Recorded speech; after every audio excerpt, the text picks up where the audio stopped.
Well, good evening. It's currently Sunday evening. It's actually 9 o'clock at night.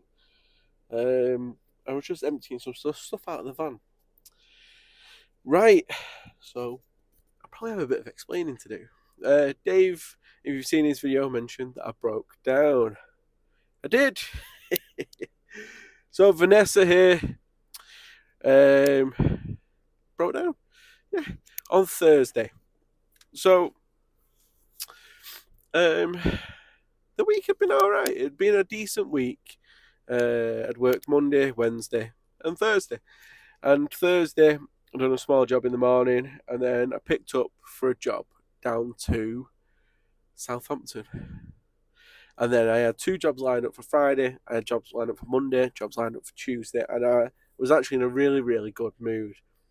Now, do you know where you come off the M5 and you get onto the A417, and there's the big steep hill up to the roundabout to go that way? Well, I was on that big steep hill, and I lost drive. Well, the van still goes into gear, but it won't move. It just makes a grinding noise, which it's not the first time this has happened, as you probably know. So I broke down in July 21. Drive shaft went. It could be that this time. And I broke down again in December 21. The gearbox went. It could also be that this time. But I will find all that out tomorrow, because tomorrow morning this van is getting picked up and taken to the garage down the road, and he's going to do an assessment on it and let me know the damage. Now, she does have 406,302 miles on her. So, as I saw some of the comments on Dave's video, Fletcher should have known that that van wasn't going to go. It was going to break down at some point because it's got too many miles on it. I don't care. This van has been an absolute steed. She's been brilliant. And if I can get her fixed, if it's the drive shaft again and she's going to last me another 6 months, I will carry on driving her, carry on putting miles on her, and get her closer to 500,000 miles, because this van has been a rock.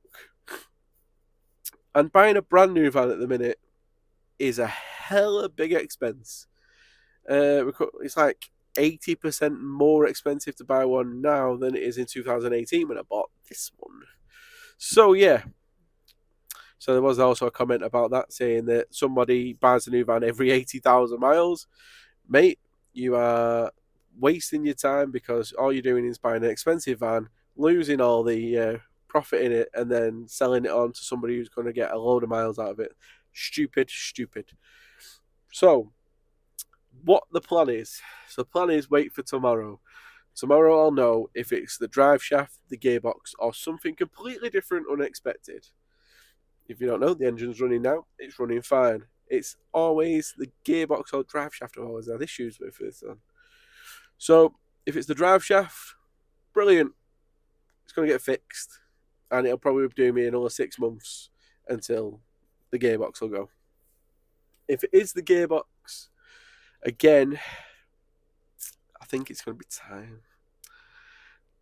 time to look for a new van. So yeah, and I will be looking at second-hand vans, because brand new vans are hella expensive. Even second-hand vans are expensive. I've been looking at second-hand crafters like this with 150,000 miles on. We're looking at 25 grand. That's more than this one was brand new. So yeah, it's not going to be the easiest of times, but I'm hoping by the end of next week I'm back on the road, because this is the period of time where I really need to be making money, coming up to Christmas, and then obviously January, February, March is going to be quiet. So we need to be back on the road ASAP, and we need to be running hard. As much money as possible coming in. Yeah. So yeah, Vanessa broke down. I don't know what the issue is just yet, but I will find out tomorrow. So I'll keep you updated. And for now, fingers crossed. And to the people that think, oh, it's going to happen anyway, yeah, obviously at some point the vans break down. Like, there's vans out there with 100,000 miles on them that have got worse issues than this van. So Vanessa's done me good. Right. Thank you for watching. Please do like and subscribe. and I'll catch you on the next one, which will probably be an update on the van. Or maybe about a new van. We never know. We never know. Just stay busy, guys. Bye bye.